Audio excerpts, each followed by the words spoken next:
များစုကနော်ဖြစ်နိုင်တယ်ငါတို့နိုင်ငံမှာလည်းလုံးတယ်သူများနိုင်ငံသားထွက်ဆရာမလို့ကြီးပွားနေတယ်အများကြီးရှိတယ်တွေ့လားငါတို့နိုင်ငံမင်းကြည့်မြန်မာတော်တော်များများကနိုင်ငံသားထွက်တယ်တရုတ်ကလားမြန်မာနိုင်ငံမှာချမ်းသာတယ်စဉ်းစားကြည့်နော်တရုတ်တွေမြန်မာနိုင်ငံမှာဘောစီတွေကြီးပဲမြန်မာနိုင်ငံသားတွေကိုပြန်ခိုင်းထားတာလားတွေ့လားကလားတွေအကုန်သူ့အနေနဲ့လူတန်းစီနေနိုင်တယ်သူတို့အလောက်ခံထားတယ်ဗမာတွေသိမကံကလားတွေသူတို့ကသူတို့ခံသူတို့မြန်မာနိုင်ငံမှာပဲလှုပ်ရှားနေတယ်လေဟုတ်လားတိုက်ဒီကားတွေနဲ့သူတို့ဒီမှာလှုပ်ရှားလို့ရတယ်ပဲမင်းတို့ဘာလို့လှုပ်ရှားနိုင်ချင်းမကြီးနဲ့မဟုတ်ကြီးရတယ်ဒါပေမဲ့အားလုံးနိုင်ငံမှာချမ်းသာအောင်လုပ်လို့ရတဲ့နည်းတွေအများကြီးရှိတယ်လေ့လာကြည့်နော်ဒါပေမဲ့ ICD မသွားနိုင်မလို့လည်းဘာလို့ရမလဲစာဖတ်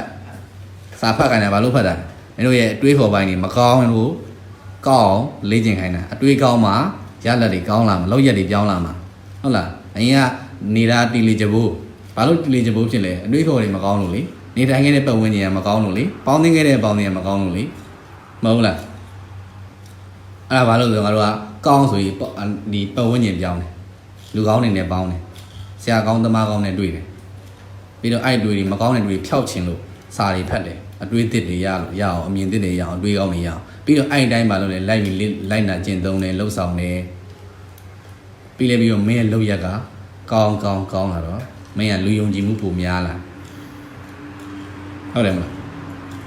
နောက်ပိုင်းကျတော့မင်းအခွင့်အလမ်းနဲ့အဲ့ဒါရလာတယ်တစားမင်းကတဖြည်းဖြည်းချင်းတိုးတက်လာအဲ့ဒါပဲနော်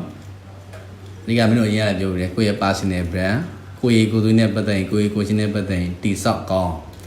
အဲ့လိုလူယုံကြည်တယ်ဥမာဟိုဒီမှာဆိုရင်ပြောမယ်ဟိုမှာအလဲခွဲနဲ့ညီလေးနာမည်ဘယ်လိုလဲအောက်ကဆိုကဟုတ်ပြီဟိုပါပေါ့ကိုချင်းတရားနဲ့ပတ်သက်ရင်သူကကောင်းတယ်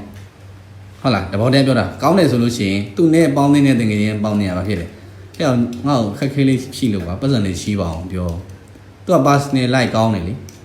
သူ့ရဲ့ကိုယ်ကိုချင်းကယုံကြည်လောက်တဲ့အနေထားရှိတယ်ဒီပေါင်းနေတဲ့မှာအဲ့ကြတော့ဘာဖြစ်တော့သူ့ကိုပတ်စံရေယုံကြည်ချီးရတယ်မကောင်းတဲ့သူကြတော့ပါဇက်ဟိုင်တော့မှရှိလဲဘူးညင်းတော့တာအဲ့ဒါအခြေခံပဲအခုခေတ်ကပတ်စံချတာအရန်လွယ်တယ်ဘာလို့လဲ social ခေတ်မို့လို့မင်း social မှာမင်းရဲ့ personal brand ကိုကောင်းအောင်တည်ဆောက်တာမင်းအရေးချင်းရှိတယ်ယုံကြည်လောက်တဲ့နေတာရှိရင်မင်းကိုလေပတ်စံထုတ်ပြီးမှရင်းနှီးပြီးမဲ့ဘောစီတွေအများကြီးရှိတယ်နားလည်လားအခုခေတ်ကအရေးချင်းမဲ့လို့လားငွေမလို့